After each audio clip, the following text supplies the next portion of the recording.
So we are now deciding if we want to help establish trade with the goblins and people who've got fish forward by joining with the guildsmen, or if you decline the guild's offer, you begin looking for work on the seedy side of town. Local bandit gangs have taken note of your exploits, and they send goons carrying an ultimatum. Work for them or get out of town. And that's where we would do a quest called Death for Hire, which is basically track someone down and assassinate him or her. Let's see. I kind of feel like, are we the type of escaped criminals who would support the economy or who would support the criminal element? I think being money hungry, stalked by void hounds, and accustomed to comfort, we're going to side with order, with the economy, with capitalism, commerce, the free flow of trade goods.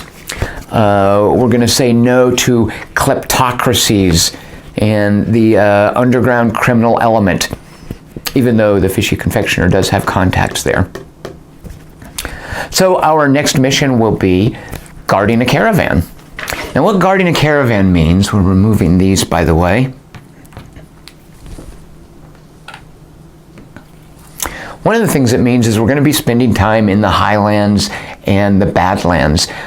We need to connect Pigskin Port with various points around here that represent trade routes.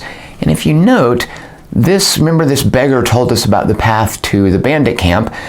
We've already done part of what we have to do. Let me put these tokens down and then it'll be more clear where we have to explore paths. Now, I am just charging ahead with the next scenario. Normally, if you were playing this in discrete sessions, you could pack up the game right now. You could track a bunch of stats, specifically the state of the map. We could, if we wanted, this is optional, shuffle discard decks back into piles, which I think we might do with the monsters. Because when a monster deck is emptied, oh no, we're not going to do that. Because as soon as we shuffle it in, those powerful 3-value monsters, remember we accidentally drew a mountain warlock, those get shuffled into the deck. We want those out of there for as long as we can keep them out. So we could shuffle discard piles back into decks. You might do that with the encounters, for instance. We could shuffle monster piles back into their decks. We're not going to do that. All of the map stuff stays the same. None of this changes. Even this doesn't change. So there's really no significant seam between loot and pillage and guarding a caravan. So we're charging ahead with this. It's all of a piece. It's like those Lord of the Rings movies. You don't finish watching that Fellowship one and then stop before you get to Two Towers. No, charge ahead. Why not? Watch it all in one sitting.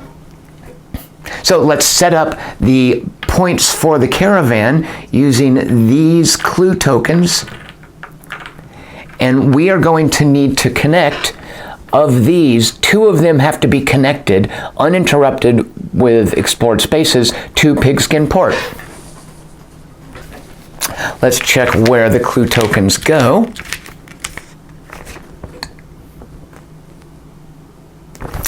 Bandit Camp, I mean, we've already done half of the work for this. This is a little silly. Bandit Camp, Gutfish Ford, Goblin Fortress, and the Watchtower, which we've already explored. So the Watchtower isn't quite connected. We'd have to explore this road. The Bandit Camp, Goblin Fortress, who wants to go way out there, and Gutfish Ford. And here's the difficult thing about these connections. So here is the situation, and what makes it more challenging. We have to connect 2 of these 4 clue tokens to Pigskin Port. And every point along the way, inclusive of the clue token, has to be explored.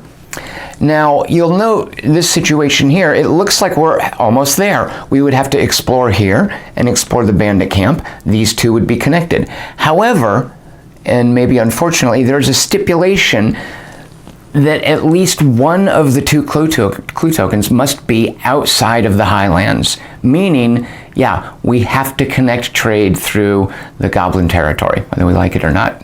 So we have to either come along here. Look how difficult it's going to be to get to Gutfish Ford. How would you ever connect Gutfish Ford without going through the Goblin Fortress anyway? I guess through the lowlands, through Witchwood, in which case you have to explore Witch Hill. I mean, I guess, yeah, if you were coming around, let's see, so it would be 1, 2, 3, well, if you go up there, you're already going to connect to the Goblin Tower. So 1, 2, 3, 4, 5, 6 versus 1, 2, 3, 4, 5, 6. Okay.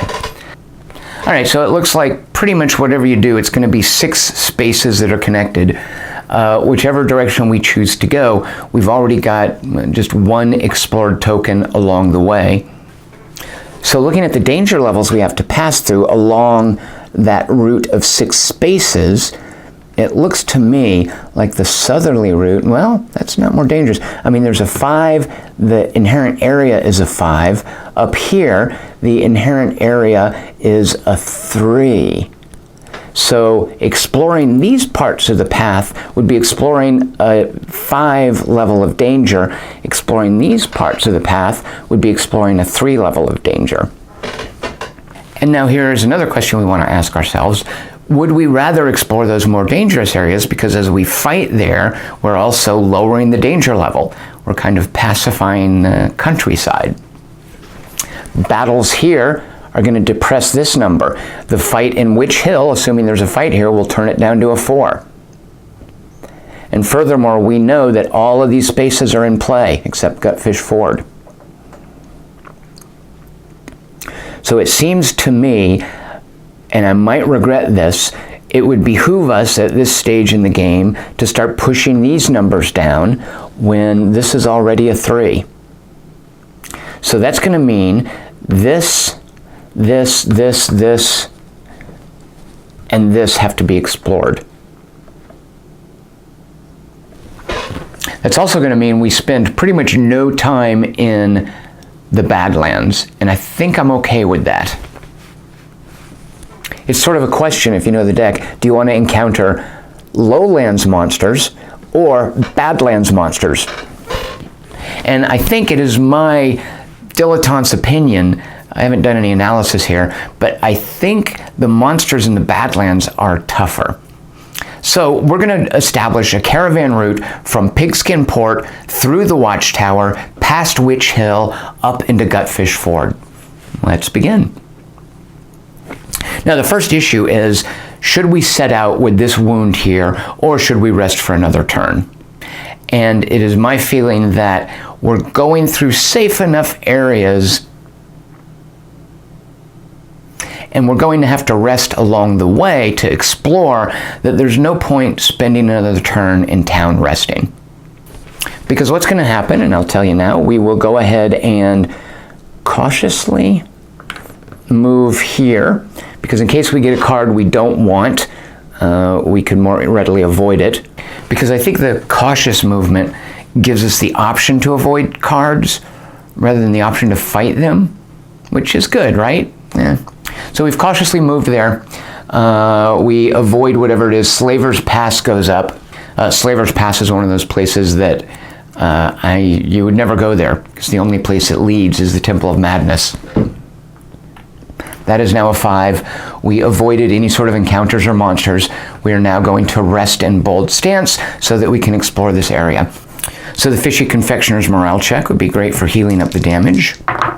Succeeded! The Fishy Confectioner is completely restored. This is unexplored. We want to roll a perception check to make sure to get an explored token here. We will have the Void Witch explore. Should we eat this first? No, there's no reason to. An 8 is, we're sure to make it. Good. Set an explored token along this road.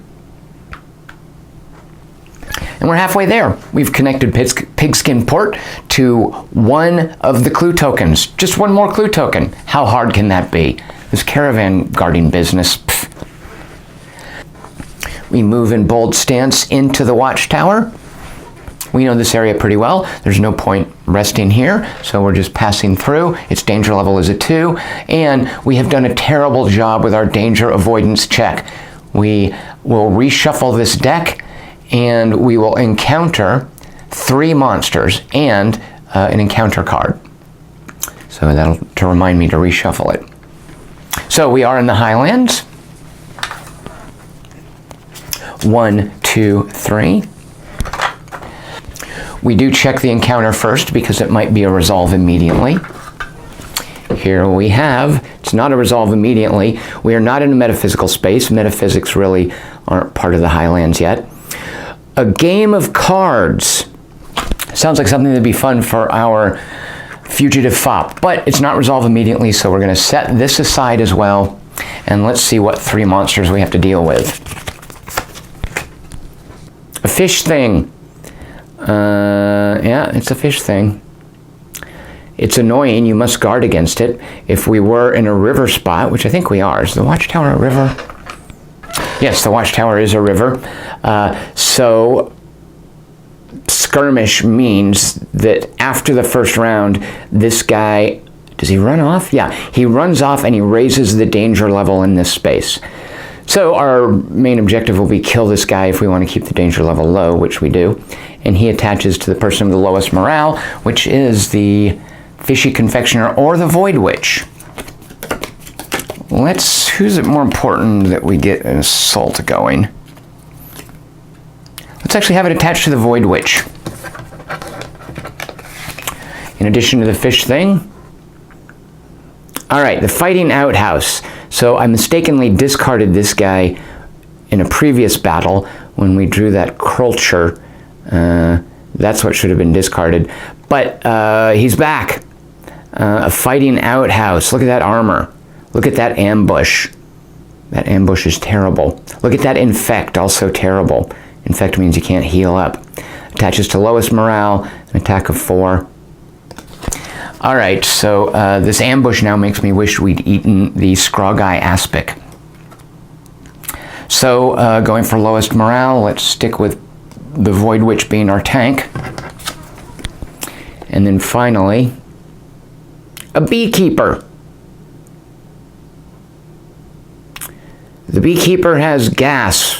That's not what I meant by that. Come on, grow up. Gas, I believe, means you roll a Constitution check or you're poisoned, which reduces your Constitution. Pain means a Constitution check if you take wounds, or you're stunned, which means you lose your power die. This guy's a pain. Now his attack is 3, which means it's easy enough to avoid his attacks.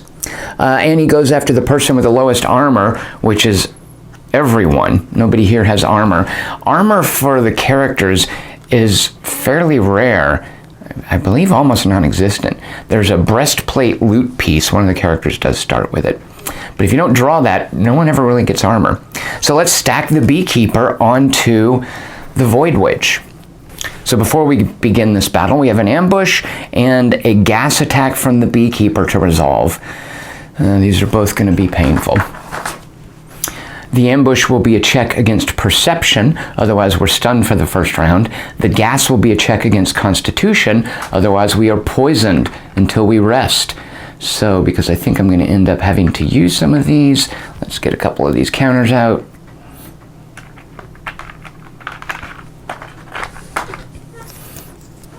All right, so perception checks first. Fugitive Fop's perception is an 8. She is not stunned. The Void Witch's perception is an 8, also not stunned. The Fishy Confectioner's perception is a 7, stunned. So we will put this here, just to remind us we do not get a power die the first round. Let's now check the gas check. When your Constitution is lowered, your hit points in this game are consistently your Constitution times 2. So when your Constitution is lowered, you lose 2 hit points. A Constitution of 6, failed, we are poisoned. A constitution of 5. Failed. We are poisoned. And a constitution of 7. Failed. We are poisoned. All right, whatever was in that little gas canister was pretty effective.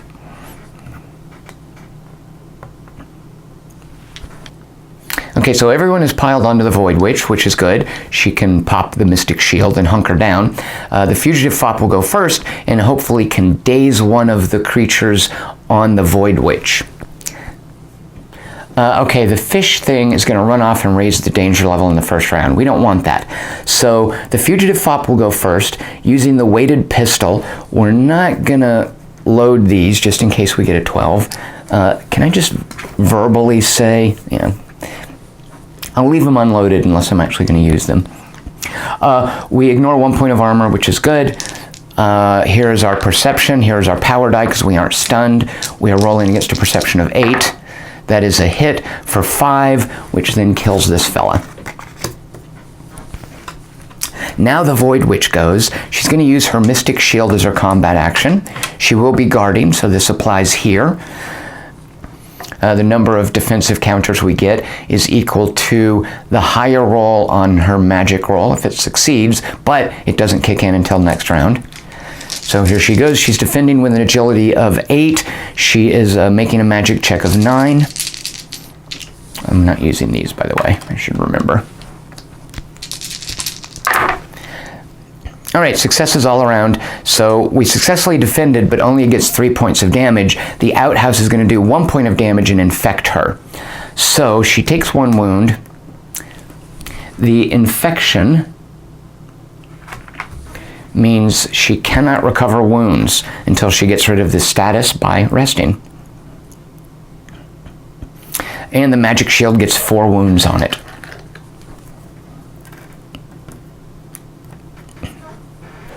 And now the fishy confectioner, who, if we recall, is stunned and does not get a power die. She will assault. Power dieless using a spiked maul. It will ignore 1 point of armor. Let's see, who do we want to get rid of? They're both pretty difficult. She's already infected. Let's just try. Oh, she's already poisoned. Or no, pain is stunning. Let's get rid of this fella. You know what? This is a difficult attack. Yeah, we're not going to take damage anyway because of the Mystic Shield unless we do a terrible roll. So let's go after the Beekeeper. We are ignoring a point of armor, as is the pistol. So the Beekeeper has 1 point of armor. We're attacking with a strength of 7. That is a terrible miss. And that's the first round of combat. On to the second round. We will start with the Fugitive Fop using the weighted pistol. Do we want to try to daze the fighting outhouse? No, I don't think there's any way we can, really. It'd be difficult while it's at full hit points. Let's attack the Beekeeper. Oh, and we get our power die, ignoring 1 point of armor. That is a terrible miss. Let's now in guard. So we're now using combat, using the sacrificial dagger. That's rolling against an 8. The defense is also rolling against an 8 with the power die applying there. A terrible attempt to attack. The defense succeeds just fine, no damage. The assault from the fishy confectioner. Now she gets her power die. She's rolling against her strength of 7, ignoring an attack, a point of armor, going for the Beekeeper. That is a miss. The third round of combat.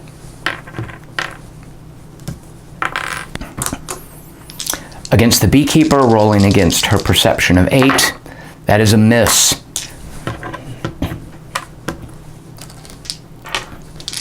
A guard against an agility of 8, an attack with an agility of 8. We succeeded in defense. The 5 means no one gets any damage through. We succeeded in the attack, the 4 points of damage, minus 2 points of armor, because we have no armor penetration here. Applies only 2 wounds to the Beekeeper. And now the fishy confectioner. Rolling against her strength of 7. succeeded, and her power die is a 4, ignoring 1 point of armor, is 3 points of damage to the beekeeper, which is now killed. And the next round of combat, what is that, 5, 4? The fugitive fop, so 2 points of armor reduced to 1 point of armor, rolling against a perception of 8. That is a terrible miss. On defense, that succeeds because we're rolling against her agility of 8. That also succeeds, preventing 5 points of damage.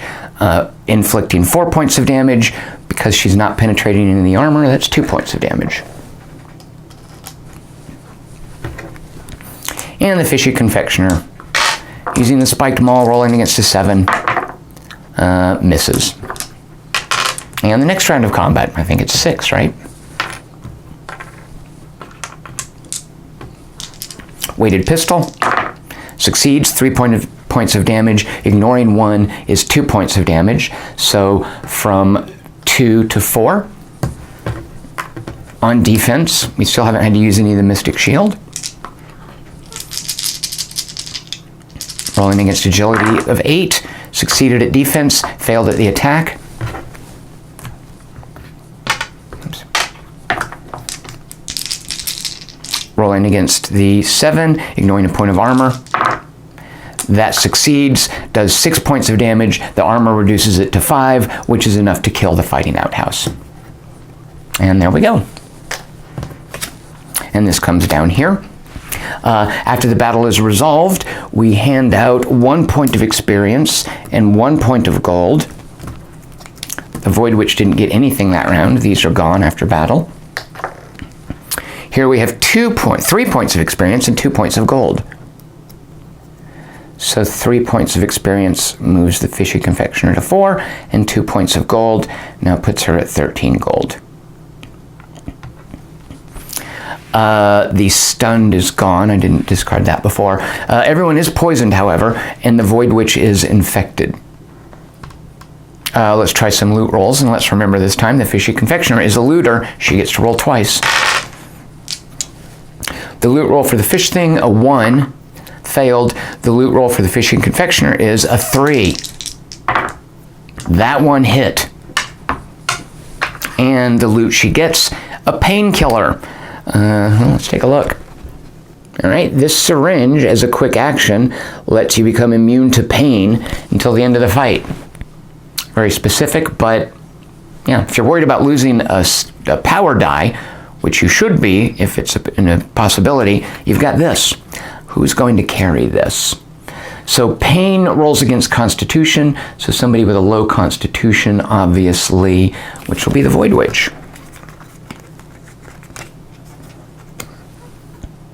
Let's now check our encounter.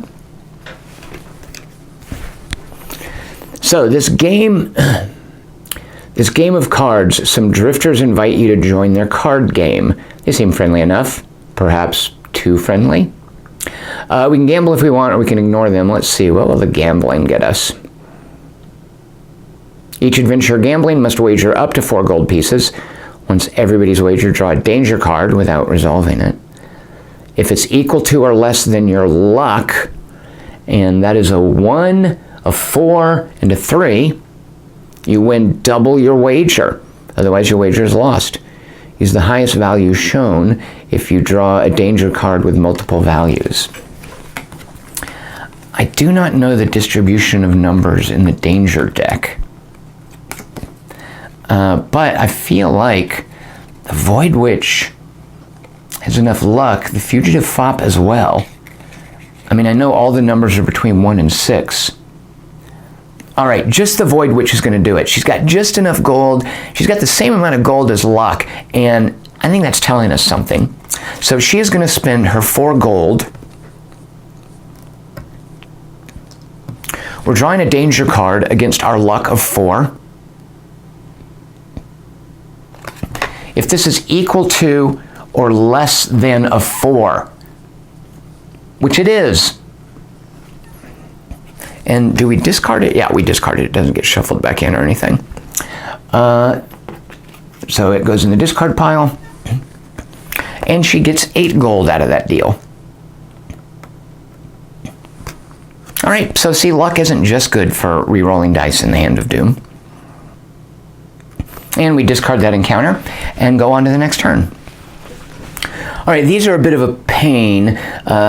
This is no big deal because she'll shake it off when she shakes that off. She didn't need to do any healing anyway. Actually, nobody really needs any healing. So we're going to go ahead and... yeah, I guess we're going to go ahead and charge into the lowlands here.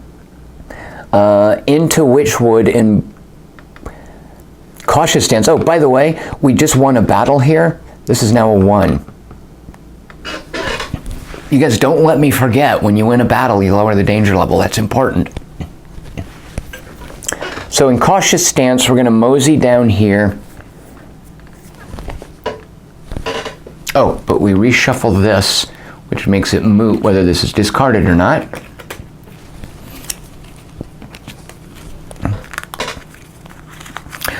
In the danger deck, there is the raise the danger on your space card. There is the reshuffle deck card.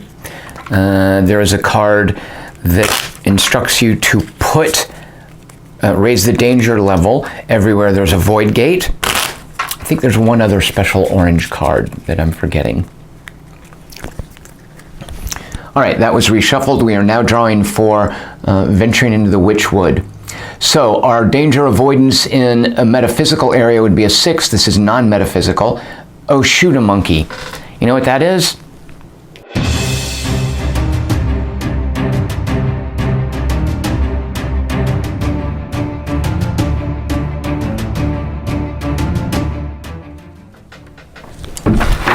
Oh, shoot a monkey.